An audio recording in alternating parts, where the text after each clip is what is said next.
Okay, well, welcome everyone to the Topos Institute Colloquium. Today we're very pleased to have Sergey Goncharov talking about a higher order mathematical operational semantics. So the floor is yours, Sergey. Okay, thank you, David. Yes, the talk that I'm presenting here indeed will be about higher order mathematical operational semantics. Thank you very much for inviting me. I'm very happy to give a talk in this venue.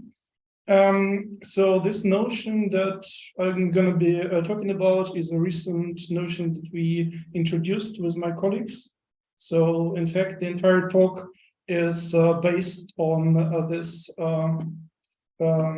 this year Popol paper. It's a shared work with Stelios Tampas, Stefan Milos, Lutz Schroeder, and Henning Urbat. Yeah, so this basically is about a new notion, which is an extension of a very well-known old notion, abstract GSOS, which was introduced by Turi and Plotkin some time ago. So it's this notion of abstract GSOS is a very popular established notion for connecting operational denotation semantics on an abstract level using categories. And it's very general. It has various implications, but because of the higher generality, it has also many limitations. One such limitation is that it doesn't support higher order languages. So the languages that it supports, they are first order by design.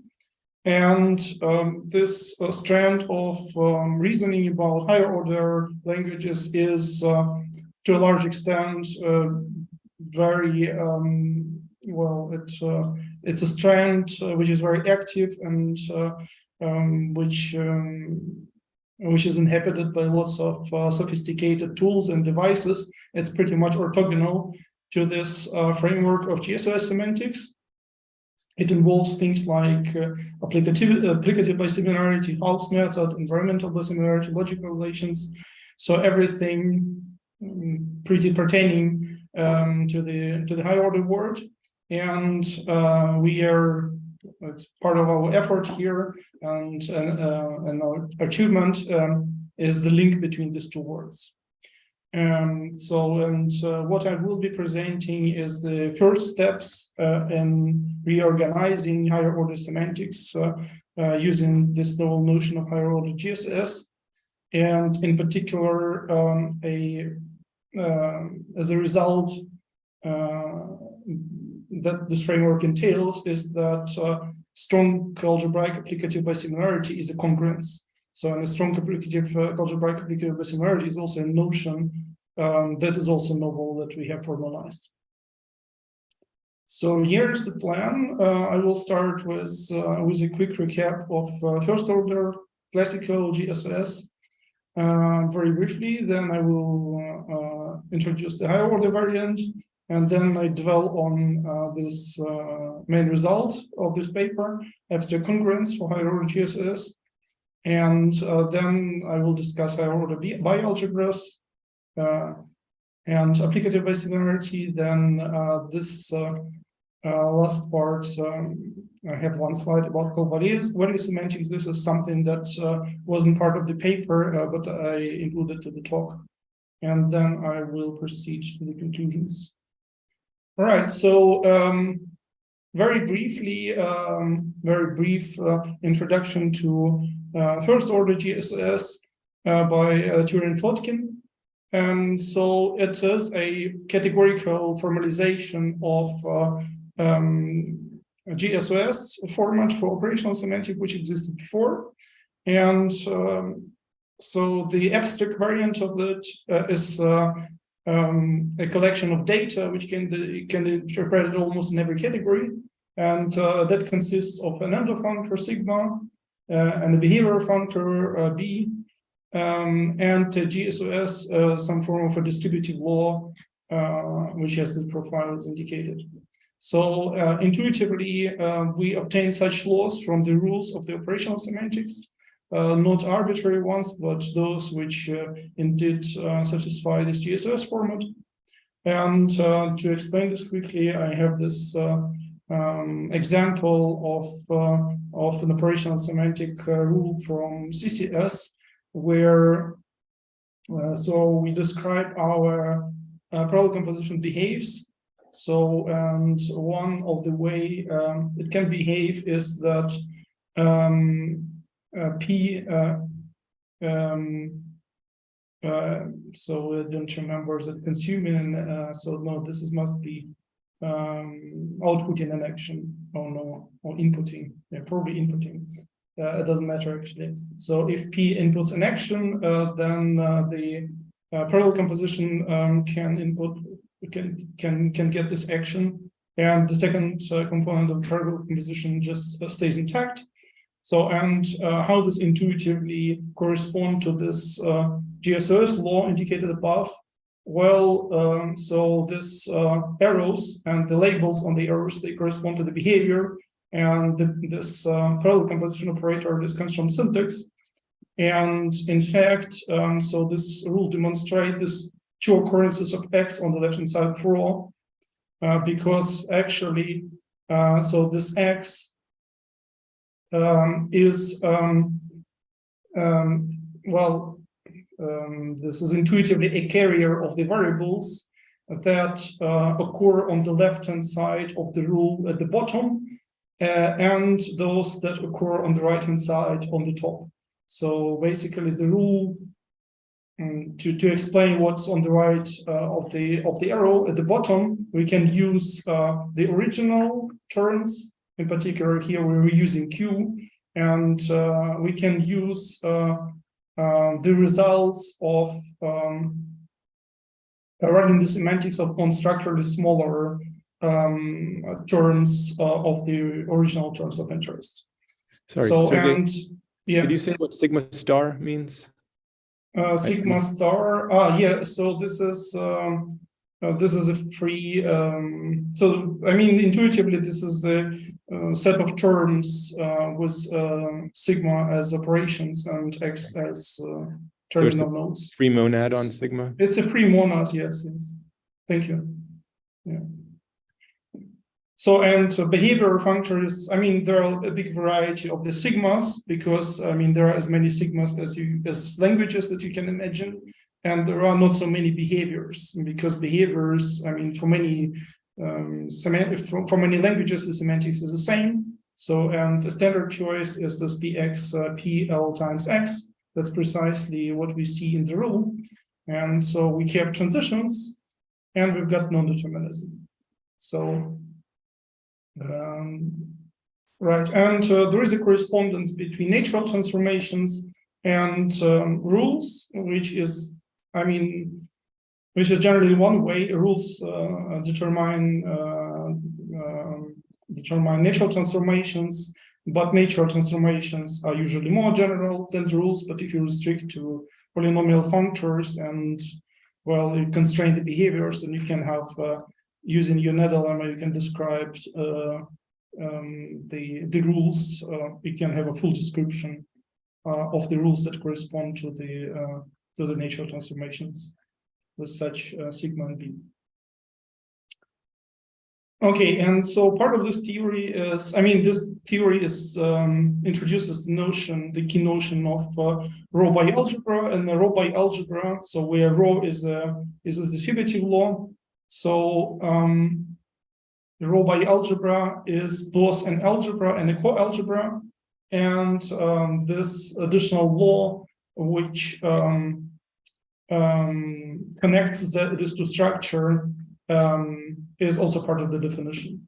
So bialgebras, row bialgebras form a category, and then this category has two special objects. One is called operational model. So it's initial bialgebra, and there's a denotational model. It's a final coalgebra. Well, I mean, so we extend the initial algebra of C to an initial object of this category, and we can extend the final bialgebra, final coalgebra to a final bialgebra in this category. And so if we have these two objects, then we have a universal arrow from operational model to the denotational model, and this arrow can be meaningfully interpreted as denotational semantics. So it assigns abstract behavior to a language, and you can also basically automatically obtain something that could be understood as full abstraction property, that if two programs are behaviorally equal, then their semantics must be equal. So this is a very quick recap of abstract GSS semantics. So, and now I'm moving to the higher order case, and a little bit of motivation here. So one can wonder, I was personally wondering why the theory of program equivalence for higher order is so much more difficult and more different, like in contrast to what has been presented in the previous slide. So I personally think there are various reasons for that, because it's actually a mixture of many things. In particular, the higher order languages, they usually languages with binders, and that adds quite a bit of technical complication, because to model such languages, you need to work in category of presheaves, and that's quite a bit more complex and less intuitive sometimes. Also, standardly, people do not make this distinction between strong and weak bisimilation, like in contrast to process algebra, for example, because in process algebra we use strong bisimilation as a stepping stone, which is simpler, and then we do something harder, which is weak bisimilation, and factoring problems through this step also kind of makes things more structural, more comprehensible. Also, the denotation model, if we again consider the standard semantics of higher order languages, they are not coming from behaviors, unlike again this bialgebraic semantics, and therefore also this is responsible for the full abstraction property to fail. So so this is yet another bit of motivation, and it relates actually to the previous, to one of the items of the previous slide. So I'm going to use it as a running example next, but I also would like to illustrate this idea that actually higher order semantics is not necessarily related to languages with bindings.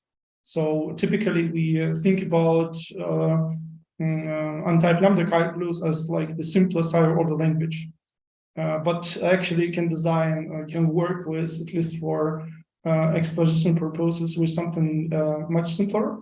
And this something is a variant of the very well-known combinatory logic. So it's a logic where we basically have three constant SKI, which represent particular combinators from lambda calculus. So this S is for particular term for substitution, K is the constant combinator, and I is the identity. And we updated it slightly again for the case of for the sake of exposition. So we added this three other combinators, which usually not present in the, well, they are definitely not present in the original formulation, and they play an auxiliary purpose. They are convenient for the operational semantics, which is here below. So, so how we should understand this? Similarly to the semantics of process algebra terms, and differently than the semantics, typical semantics of higher order languages, which is also quite often big step, and this is a small step. And we do have transition and labels. So the unlabeled transition correspond to reduction, so beta reduction, and labeled transition correspond to evaluation. So every term which is normal, which is a combinator, we cannot beta reduce it anymore, it's normal already, but we can apply it. So this, for example, for the first rule, this T over the arrow is the argument that S consumes, and then it produces S prime now S prime is a unary operator. So, and T is its argument. So we kind of let S consume one argument, but it doesn't reduce further at the moment. So we can reduce it again. For that, we use S prime. So we can feed yet another argument, and then we remember two arguments.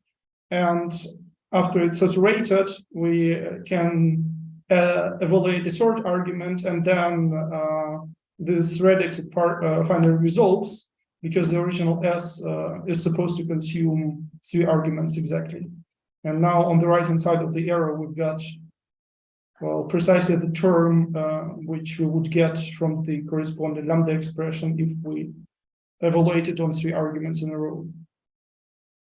So, and it works similarly for the other combinators. And of course, the notable cases here are these two last rules for bit reduction. And this is now, you can recognize the call by name evaluation. So if we can reduce the function, we reduce it and keep the argument intact. And okay, so, and if this is not possible, so this means that P must be evaluated in something. So we can evaluate it in Q, and that get P prime, and then P prime is the corresponding reduct of PQ. So, and this is a very meaningful example, very simple one, I would say, and it's not GSOS. I mean, this is not GSOS for a very basic reason. If you look at this very last rule, then you see that we are using the same variables as labels and as state variables. So that's obviously not possible in the standard GSS. We have the separation between programs and data, if you want, but it's an entirely sensible semantics. So you can use these rules as a formal system to say what will happen if you run the semantics in a term. For example, yeah, there's this chain of transition for SPQR. Yeah, so this is this chain that I just explained. And I had another question. You said that in standard GSOS there's a separation between data and program. How do you think of the B as the program, or can you just say a little bit about what that separation comes from? How do you think of the separation in the sense of the sigma B and rho? Yeah, well, I mean, this label, for example, Q in the last rule, so this must be part of the signature. While P and Q at the bottom, these must be the variables with respect to which, for example, our law must be natural. So this separation is very hard-coded in the GSOS. Okay, thank you. So yeah, we cannot fit it in GSOS, and then okay, so this is continue with this example. We might be wondering, I mean, what can we do with the semantics?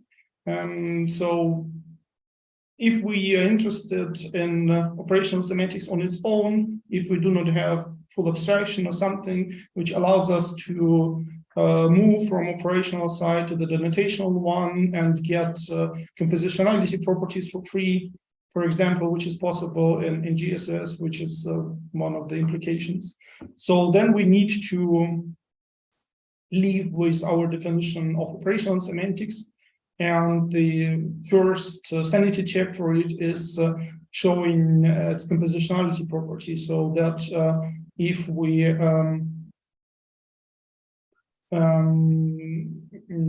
so basically if we can if we have two equivalent programs, then two pairs of equivalent programs, if we substitute them, apply binary operation to each pair, then the results are equivalent again. Or equivalently, that the notion of equivalence is context closed. And a standard technique for this is by using usually standardly it's done on the level of weak bisimilarity.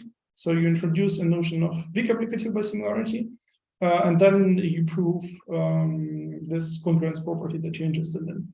So here we, like I announced, we factor it through this strong applicative bisimilarity case. So what is this? Is this something that I'm defining here?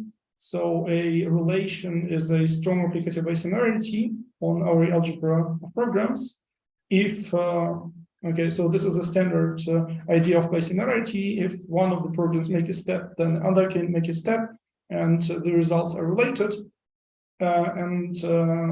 Also, if we start with P and Q and feed whatever argument to P, we can feed it to Q, and the results are also must be related. So, and it's possible to prove this, I mean, for the simple language, that this is indeed a sigma congruence, so it has this property of congruence, and for that you use, I mean, this is relatively easy to prove, so you just define this context closure of a given relation, and then you show that for the bisimilarity, the context closure, additionally closed transitively, is contained in the applicative bisimilarity, and this is actually nothing else but an up to congruence technique. And one can also wonder if you can do the same trick for weak bisimilation.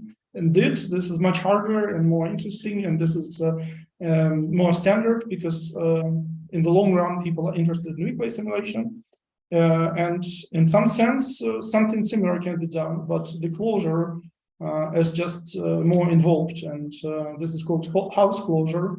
And the proof that weak bisimilation is a congruence using this method is called House method. Right, but here we are doing just a strong bisimilarity case. And now, so how can we abstract this? How can we do this abstractly? So what we are doing is we are generalizing this notion of GSOS by adding this higher order dimension. And perhaps unsurprisingly, in conjunction with natural transformation, you also need dinatural transformation, because the functors we involve now, they will have this property that we're using the same entity as programs and as data in a way. And this means, in particular, we use them covariantly, contravariantly. And a natural variant of naturality for functors is dinaturality. So instead of the familiar diagram, commutative diagram for naturality, we must satisfy this octagon. So that's the definition of dinaturality. The simplest example of a dinatural transformation is the application. So this the application function is natural, which is here below, is natural in X, for example, and it's dinatural in Y. So this Y occurs covariantly, contravariantly, and so it can be checked that it's really dinatural. And yeah, lots of examples actually can be obtained from this example, because you can compose it with other functors and then get many other. So this transformation with other transformation get lots of the natural transformations. So, and now finally, this notion that we introduce here is higher order GSS. So again, we're using the same notion of signature, but we are using a different notion of behavior. So behavior now is a mixed variant functor. It is covariant in Y and contravariant in X. And this entire GSOS law is now supposed to be dinatural in X in addition to natural in Y. So, and for example, this combinatory logic example that we just considered, so sigma is obvious, it's an algebraic language. So, and the behavior is this coproduct. So we either, it precisely corresponds to these two cases, we either beta reduce, which corresponds to the right-hand branch, or we evaluate, which corresponds to the left-hand branch. So, and in fact, there is a complete description in terms of rules, what this higher order GSOS transformations correspond to. So if we assume that sigma is a polynomial functor and P is like this, then we can describe syntactically as operational semantic rules which sets of rules correspond to such transformations using Uned's lemma. And yeah, I'm not giving it here, but I mean, this would be a generalization of this example with combinatory logic, where you have labels and this kind of phenomenon that you can use labels and arrows and variables as programs. Another example, more involved, which I'm not showing here, is lambda calculus. So it's another thing that existed. I mean, goes back again to Plotkin and Turi and Führer this time. So they elaborated how one can model syntax for binders, which works in particular for lambda calculus. So it's understood what sigma must be in that case, and what the category must be is a certain category of pre-sheaves. Yeah, so the behavior functor can also be defined. It would be more complicated, more technical, but this can be done. So this framework works with this existing notion of signature, but complements it with the other ingredients, including the behavior functor and higher order GSOS, and one can okay, so one can prove the results that I'm going to present next. Okay, and then once this notion is identified, one can wonder how much one can generalize the entire theory of bialgebraic semantics. So can we introduce bialgebra? What about operational model? What about the notational model? So, and it can be done to a certain extent. So indeed, we can again define an operational model. So, so we have an initial algebra mu sigma. So this is the initial algebra sigma, and then we can well make this composition below involving rho, and then by universality we have a map from mu sigma downstairs. So this gives us a morphism from mu sigma to B mu sigma mu sigma. So this is indeed a correspondent of the operational model in the higher order setting. And then we can also define the operation equivalence as a kernel of the map. So we just as well so can so basically we have since it's a coalgebra, so we have a universal map to the final coalgebra, and then we can, so the kernel is the equivalence. We can quotient the sigma initial sigma algebra with this equivalence, and the result is the behavioral quotient. So, and this is notably different to the original case, because in the original case we have a notion of final bialgebra, and then we could just construct a map from the initial bialgebra to the final bialgebra, which makes everything simpler. But in the higher order case, we do not generally have a final bialgebra. well, basically because, I mean, roughly because you cannot get rid of this canonically of this parameterization by the programs, because the contravariant parameter of B is mu sigma, but you cannot replace it by something abstract, something not related to sigma. And actually, we've got at least one counterexample based on some size argument that the final bialgebra just doesn't exist.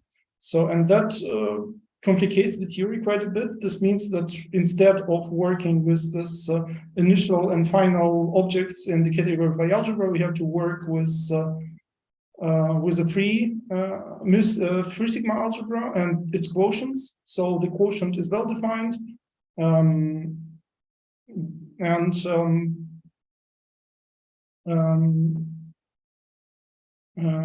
yeah, so in order to, I mean, it is sufficient to pose the question if behavioral equivalence is a congruence, right? So it's since it's an equivalence, yeah, we can say what it means to close it under operations, and then we can ask if the closure is contained in the original equivalence. That would be a congruence closure.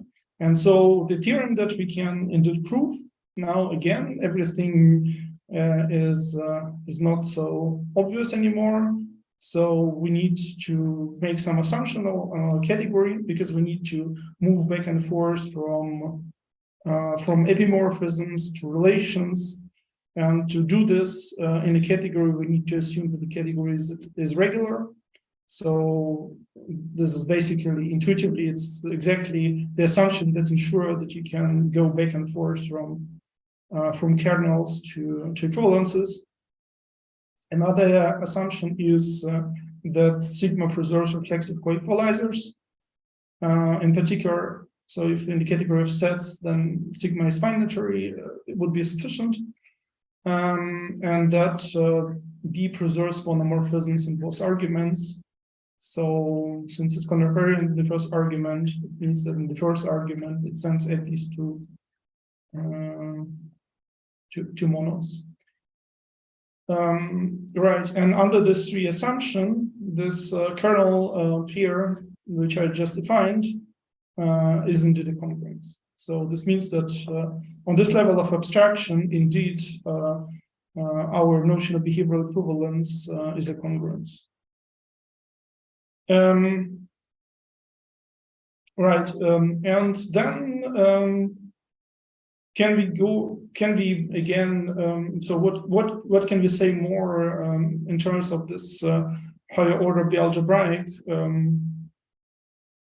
treatment? So in fact, we can define a notion of a higher order bialgebra. So this commutative diagram is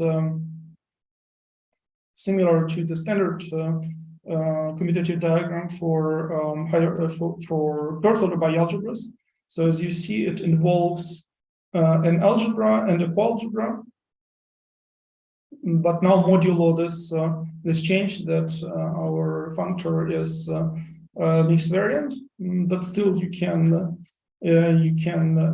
formulate this diagram using the higher order GSOS law, and this defines a category of higher order bialgebras actually. This constraint. It's also possible, well, I mean, so to make it a category, indeed, we also need to provide a notion of a raw algebraicmorphism. So this is interesting. You have been thinking about how to define it, but in the end, it turned out that defining it is surprisingly easy. So what would be a raw algebraicmorphism? I mean, raw bialgebra is an algebra and coalgebra. So a morphism must be a sigma algebraicmorphism and a coalgebraicmorphism. Sigma algebraicmorphism is easy, but now since our functor is mixed variant, so it's not that easy to say what is the final Algebraicmorphism, but okay, this diagram actually does it.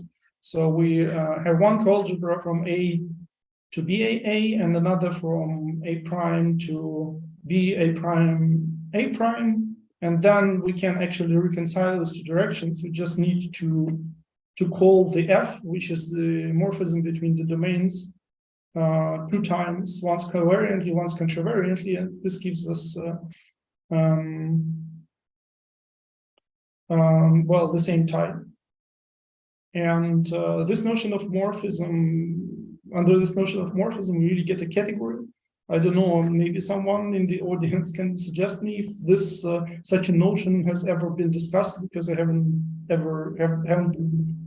seen it.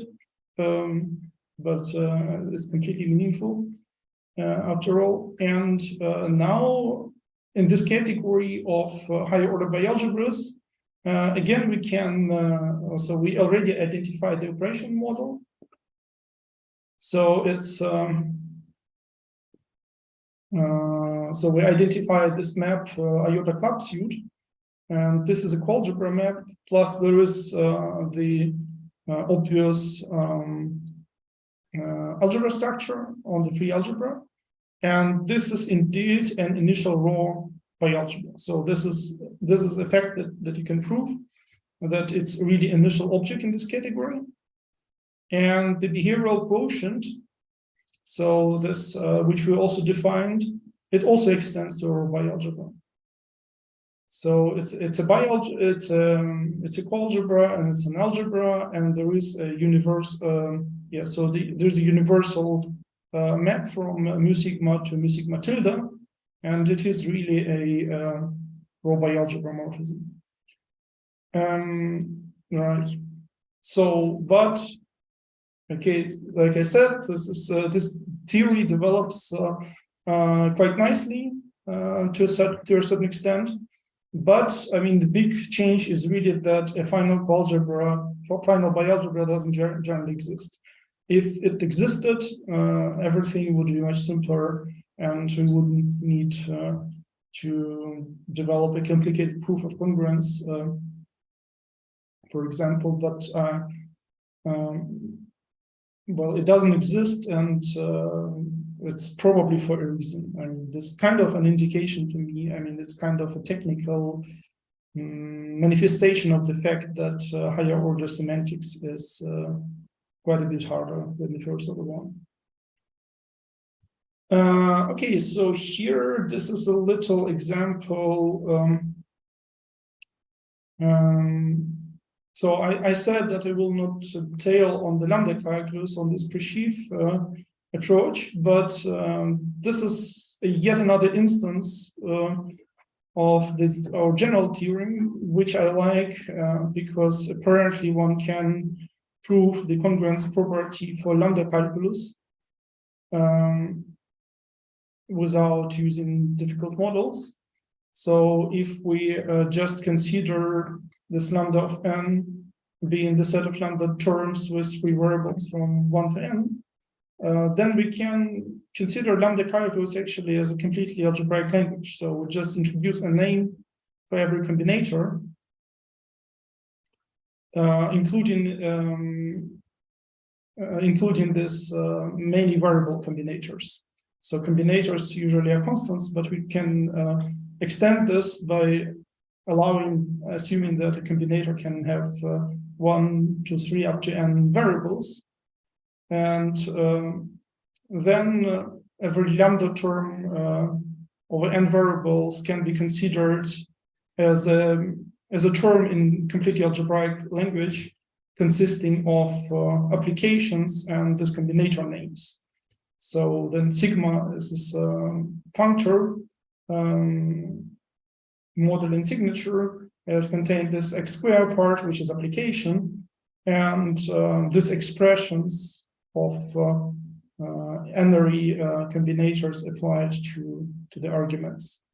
And B is the same, and then one can define an operation which kind of peels off the topmost lambda abstraction of the combinator seen as an operation and produces basically its body, where this bound variable is now exposed. So it makes an n+1 RE operation into n+2 RE operation with one new variable. And these combinations that I showed you previously, S prime and S double prime, they arise precisely in this way.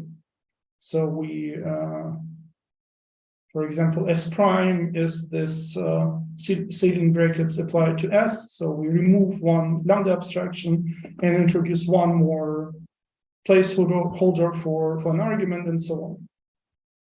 So, and now we can just introduce lots of operational semantics rules. Well, for every application of this combinator name to the variables, we can identify a transition obtained by applying this term to a term T. And we're using this auxiliary operation, ceiling to F, to model substitution. So we can in very poor man style model lambda calculus, and with us generate lots of rules. And there are lots of duplications here because every combinator can be modeled as a constant or as an expression over combinators in many different ways. But the point is the semantics of all these versions of a lambda term will be consistent.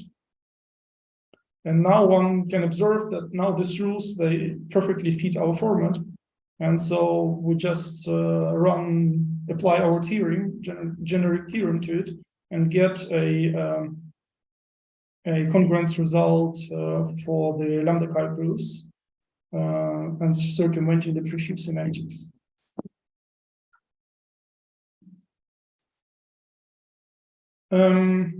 Right. So then another question is, what about call by value? So in the standard GSOS semantics, the first order, we do not have any distinction between call by name, call by value. So, but now since we are doing higher order, that this distinction exists. What does it mean? Again, I'm using my favorite example of the SKI to illustrate it. So we now have, for the combinators are rules the same. What is different is now the rules for application. And so here you hopefully can recognize the rules for call by value semantics. If we can reduce the function, we reduce the function. If function is normal, then we try to reduce the argument. If both of them are normal, then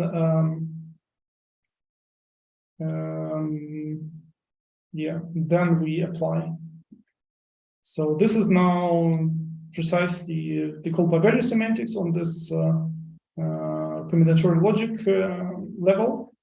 And so what is the problem here? The problem here, if you now try to apply this theory that I have just presented, the operation model would have the type mu sigma to b of mu sigma, indicating that we apply the semantics to programs, and the programs that programs consume are again programs. They all represented by the same sort of mu sigma.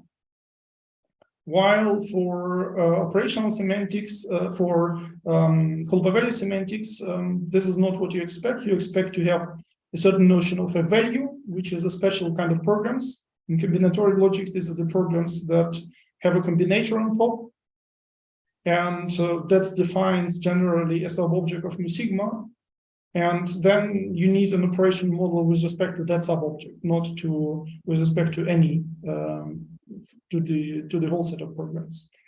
So, and we've been thinking about it for quite a bit, and try to squeeze it in this way or that way and this framework that we want, because of course, if you have a generic framework, the instinct is to reuse it. You don't want to modify it every time for every flavor that can occur.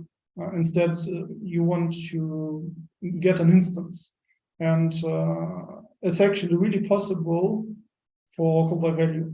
And the idea is that instead of consider semantics in your original category of interest, for example, for SKI, this will be the category of sets. You just need to move to the category of two sorted sets. So this is the category set square. And you can view it as a category of pre-sheaf, so as a comma category. But the point is there are two sorts, and you can use these two sorts to model values and non-values. So, and then this allows you to split your behavior functor in two parts, and the value part of the functor, it allows you to consume values and obtain values or non-values, and the non-value part allows you to reduce things. So we now, using the sorting, can ensure that we never can consume a non-value. And yeah, if you run this entire framework in this category, okay, so also the signature. So on the level of signature, we also must make this distinction between values and non-values, and this is ensured by splitting the signature in two parts too. So the one part for values consists of combinators, and the part for non-values consists of applications. So, and if you then run the abstract framework, this abstract higher order GSS framework in this category, then you also obtain the congruence results for the call by value SPI. And of course, this idea is generic. So you obtain congruence property for call by value for all languages that on the same level of abstraction as before, under the same assumptions. Okay, so I'm nearly done. Right, so yes, this was the short step in where we identified this this format of GSOS, higher order GSOS. We presented the congruence result, which is a very important yardstick. So, and also investigated the notion of higher order bialgebra. And of course, there are many other things one can explore in the future work. I mean, the very important was to identify this format. So, because it really wasn't clear how to model higher order semantics. And once this is done, I mean, the most obvious step now, okay, what about weak applicative bisimilation? Weak applicative bisimilation is a standard one, and of course you cannot do it quite as easily. So in fact, there are lots of papers about weak algebraic bisimilation, and the common consensus is that you cannot just use co-algebra for modeling weak bisimilation. You need something else. And that something else is something order enrichment or Lux extensions. So different kinds of using order, combining order with co-algebra. And we made quite a good progress actually, kind of answered this this challenge of proving the defining and proving the weak variant of the congruence result.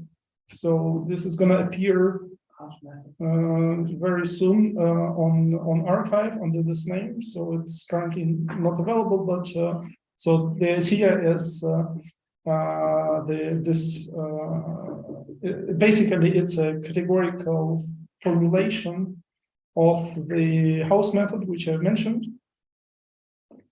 and it really goes through. So it's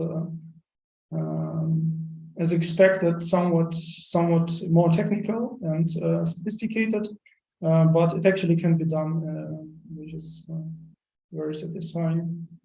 And then, because of this very high flexibility, because of the generality of the entire framework, it actually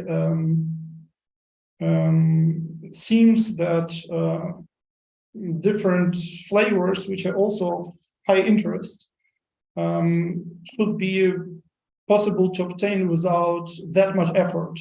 Because once you abstracted everything, once you abstracted relations, abstracted Lax bialgebra and things, then you can wonder, okay, if I don't want crisp relations in program, but I want some notion of distance.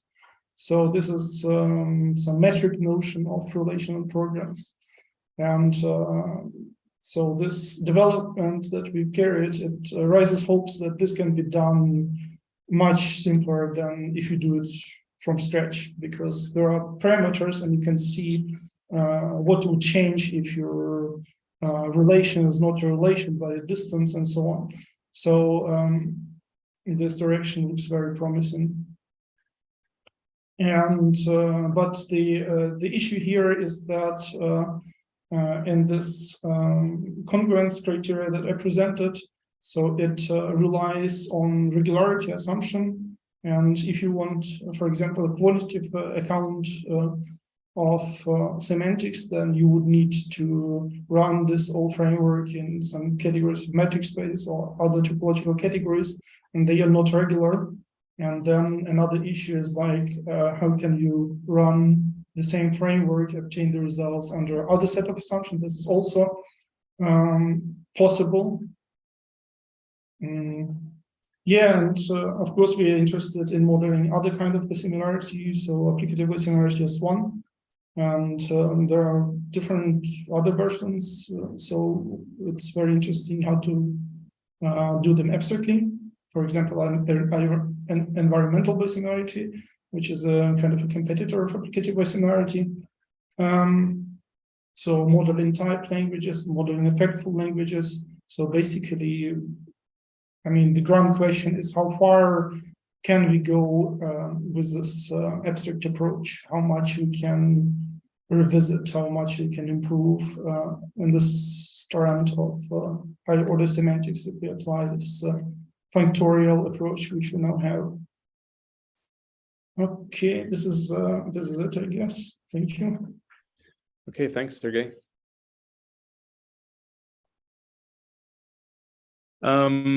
There's time for questions. So if you have a question, feel free to raise your hand or just unmute and ask.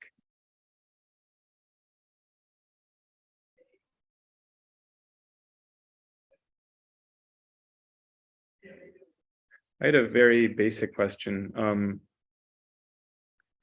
I was wondering, when you have a bialgebra, how do you think of the elements of that bialgebra in terms of computation? You mean a bialgebra in the standard sense like this? I think that would be easier because I'm stuck. I'm afraid I don't even understand how to think about that. Yeah, well, I mean, you can imagine this all in sets. So X is a set, and so X is a program. So every element is a program, and it has a behavior. So the C map sends a program to its behavior. So one step behavior, like if B is power set L times X, then you send every program to the label that it outputs, for example, as if it's a process, at the next program or next state. I mean, the most neutral view of this X is a set of states. Yeah. And so And the alpha part or the A, and also yeah. I mean, so the bialgebra combines these two views. So on the other hand, I mean, if still you view the elements of the X as programs, then sigma structure on programs. Well, this is kind of you put programs in context.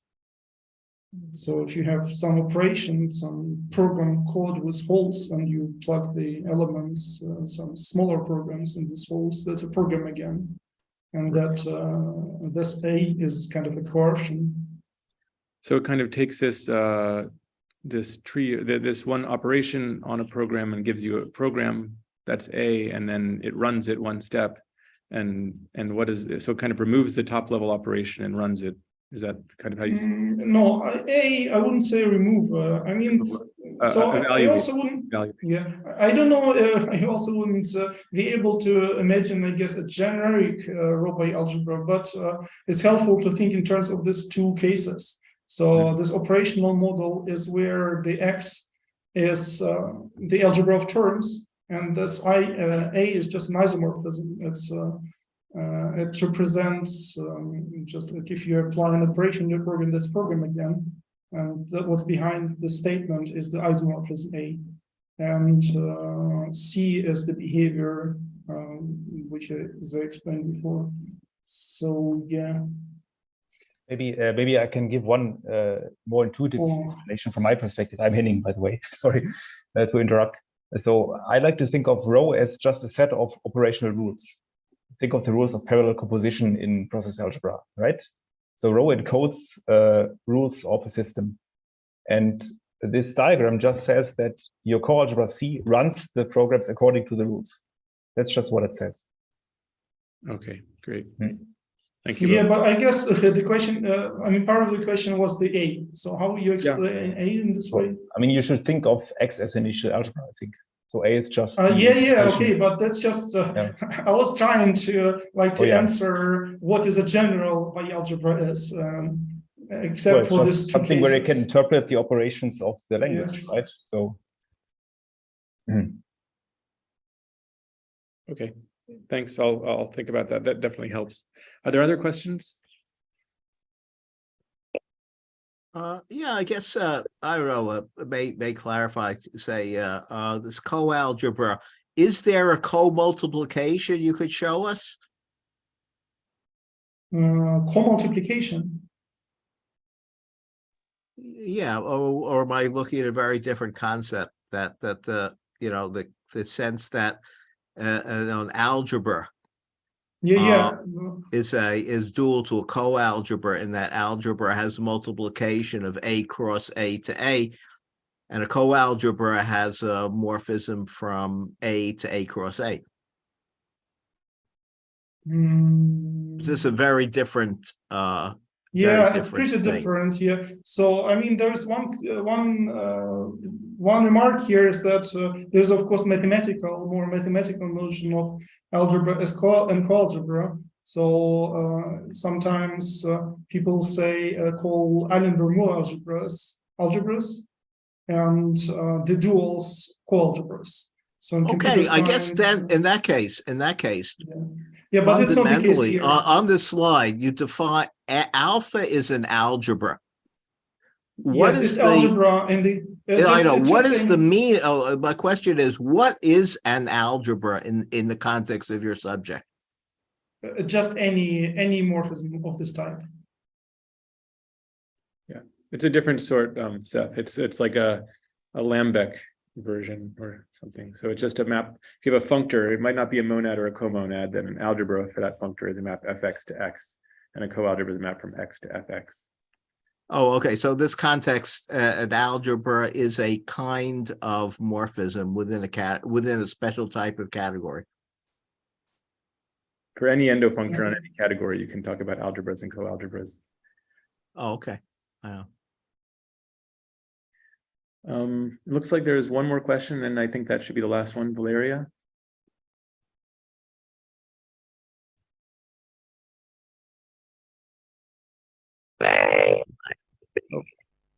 Sorry, Valeria, your microphone is not working very well.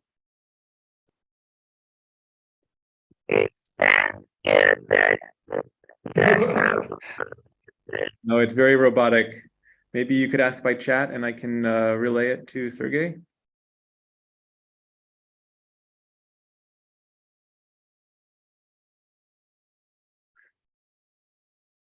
Or maybe we should just stop here and thank Sergey again, and we can ask more questions offline if people have them. So thanks again, Sergey. Do we ask questions at Zulip?